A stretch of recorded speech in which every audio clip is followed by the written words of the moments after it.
Bismillahirrahmanirrahim. Welcome to my next video lecture. Today we will try to understand photosynthesis and types of photosynthesis. What is photosynthesis? As you all know that it is a process which majorly occur in plants and some protista like algae and some bacteria जिनके अंदर chlorophyll मौजूद होगा उनके अंदर ये process हो रहा होता है जिसमें फूड की सिंथेसिस होती है जो कि ग्लूकोज बन रहा होता है. It is the synthesis of glucose from carbon dioxide in water in the presence of sunlight and chlorophyll with oxygen is byproduct. तो ग्लूकोज के साथ साथ ऑक्सीजन भी बन रहा होता है सनलाइट की मौजूदगी में और क्लोरोफिल का होना लाजमी है क्योंकि क्लोरोफिल वो फोटोसिंथेटिक पिगमेंट है जो कि सनलाइट को सनलाइट की प्रेजेंस में ये ग्लूकोज की सिंथेसिस कर रहा होता है. How these plants can obtain carbon dioxide in water.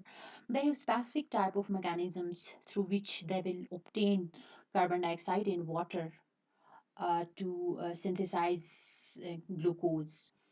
तो मेजरली जो वाटर है वो रूट सिस्टम के थ्रू जो सॉइल के अंदर वाटर होगा वो रूट सिस्टम के थ्रू ऑस्मोसिस का प्रोसेस होगा और सॉइल में से वाटर प्लांट्स के रूट्स के अंदर इंटर हो जाएगा और वहाँ से ये जाइलम वेसल्स के थ्रू लीव्स तक वाटर पहुँच रहा होता है.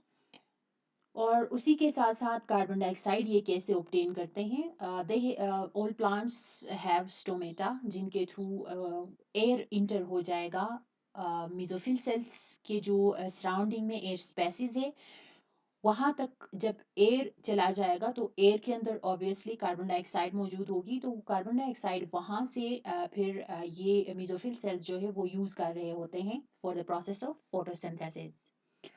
Here you can see in diagram that 6 molecules of carbon dioxide will combine with 12 molecules of water in the presence of sunlight and chlorophyll will synthesize C6H12O6 which is a formula of glucose और उसके साथ साथ 6 oxygen के molecules और 6 water के molecules भी बन रहे होते हैं. Mechanism of photosynthesis. Photosynthesis is generally divided into two types, light reaction and dark reaction. Light reaction जिस तरह उसके नाम से लग रहा है कि इट विल रिक्वायर लाइट और फिर डार्क रिएक्शन जिसको लाइट की ज़रूरत नहीं होती है. Here you can see in diagram that this is the light reaction on thylakoid membrane. Thylakoid membrane के अंदर जो भी photosynthetic pigments हैं वो क्या करेंगे लाइट एब्जॉर्ब करेंगे और in the presence of water root system के थ्रू वाटर एब्जॉर्ब करेगा प्लांट और उसके रिजल्ट में एटीपी की सिंथेसिस हो रही है. This is basically chemical substance और विच कंटेन केमिकल एनर्जी. ये जो लाइट एनर्जी है ये केमिकल एनर्जी में कन्वर्ट हो जाएगी. क्लोरोफिल ने क्या किया सनलाइट एब्जॉर्ब किया एब्जॉर्ब करने के बाद उसको एटीपी में कन्वर्ट कर दिया और एनएडीपीएच में कन्वर्ट कर दिया. एटीपी और एनएडीपीएच जो है ये केमिकल एनर्जी का एक सोर्स है और उसके साथ साथ कार्बन डाइऑक्साइड रिलीज हो जाएगी सॉरी ऑक्सीजन रिलीज हो जाएगी. Here you can see that O2 यहाँ पे रिलीज हो रही है.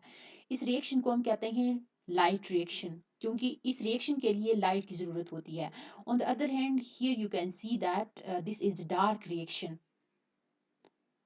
डार्क रिएक्शन क्या करता है कार्बन डाइऑक्साइड एब्जॉर्ब कर लेता है और उसके रिजल्ट में शुगर और ग्लूकोज की सिंथेसिस हो रही होती है. यही एटीपी और एनएडीपीएच जो लाइट रिएक्शन के अंदर बन चुके हैं उनको यूज करके ये डार्क रिएक्शन क्या करेगा शुगर और ग्लूकोज की सिंथेसिस करेगा. एटीपी इसको चाहिए डार्क रिएक्शन को चाहिए जो लाइट रिएक्शन में एटीपी बन चुका है और एनएडीपीएच जो बन चुके हैं पहले उनको यूज करके डार्क रिएक्शन क्या करेगा शुगर और ग्लूकोज की सिंथेसिस करेगा इन the presence of carbon dioxide. Here carbon dioxide can be reduced to produce a sugar or glucose. As result क्या होगा यहाँ से जो है ये एटीपी दोबारा कन्वर्ट हो जाएगा एडीपी के अंदर और एनएडीपी पॉजिटिव के अंदर. ये दोबारा जो है इसके दो प्रोडक्ट्स बन रहे होते हैं. We will further explain these light and dark reactions in next slide. Here you can see that this is light reaction. This is a chlorophyll molecule जो कि लाइट से फोटॉन्स एब्जॉर्ब करेगा. As a result, these chlorophyll molecules become excited and they will release electrons. ये जो electrons release हो जाएंगे, they will enter into electron transport chain and they will synthesize ATP. अभी जो हमने बात की थी कि लाइट रिएक्शन के अंदर ATP और NADPH बनते हैं. But how these can be synthesized? तो ये पूरा जो है ये इसको जेड स्कीम भी कहा जाता है क्योंकि इसकी जो फ्लो है ये जेड शेप में है, आपको नजर आ रहा है, इसलिए हम कहते हैं इसको जेड स्कीम. तो लाइट रिएक्शन में क्या होता है कि क्लोरोफिल जो कि एक फोटोसिंथेटिक पिगमेंट है जो कि थाइलाकॉइड मेम्ब्रेन के अंदर मौजूद है, तो ये लाइट को एब्जॉर्ब करता है. After absorption the molecules of chlorophyll become excited या एक्टिवेट हो जाते हैं, वो इलेक्ट्रॉन्स रिलीज कर देते हैं.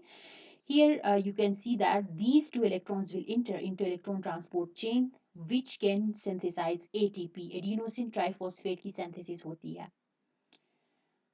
Here photolysis also occur. Photolysis, photo means light, lysis means uh, in the presence of light अगर substance की breakdown हो जाती है.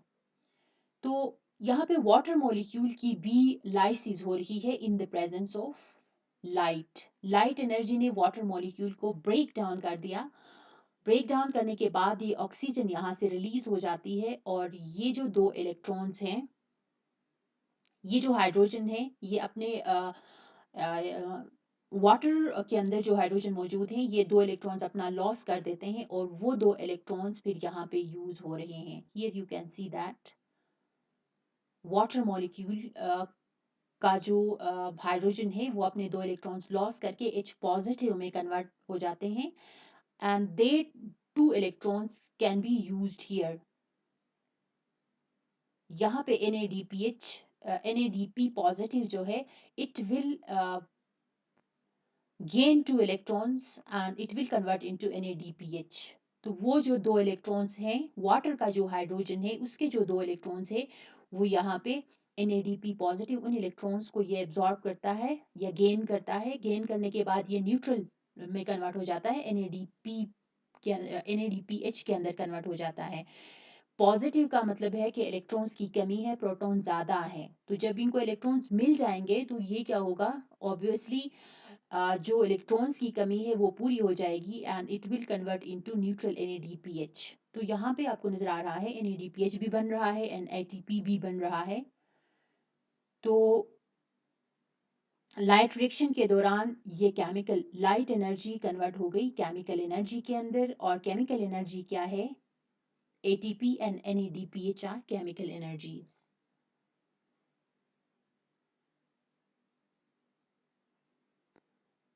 This is a dark reaction. It is also known as Calvin cycle. Melvin Calvin ने इसको discover किया है और उनके अपने कोलीग्स के साथ इन्होंने डिस्कवर किया है.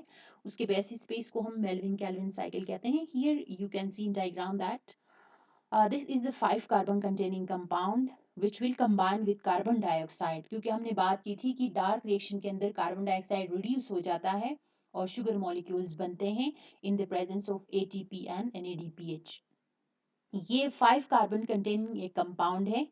इसकी ज़्यादा डिटेल में मैं नहीं जाऊंगी, जस्ट आप इतना समझ लें कि this is 5 carbon containing compound. Here this 5 carbon containing compound will combine with atmospheric carbon dioxide to produce 6 carbon containing compound. This 6 carbon containing compound will convert into 3 carbon containing compounds in the presence of ATP and NADPH. यही ATP और NADPH जो light reaction में बने हैं वो यहाँ पे dark reaction में यूज होंगे और as a result it will convert into 3 carbon containing compound, and this 3 carbon containing compound will be responsible for production of glucose molecule. और इसका एक प्रोडक्ट बनता है जो कि 3 कार्बन कंटेनिंग कंपाउंड है. तो ये 3 कार्बन कंटेनिंग कंपाउंड फिर अगेन 5 कार्बन कंटेनिंग कंपाउंड में कन्वर्ट हो जाता है और वो दोबारा CO2 के साथ कंबाइन हो जाता है. तो ये पूरा एक साइकिल इस तरह से रिपीट हो रहा होता है.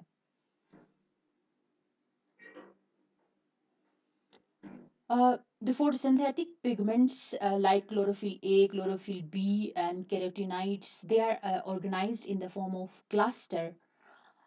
They are known as photosystems.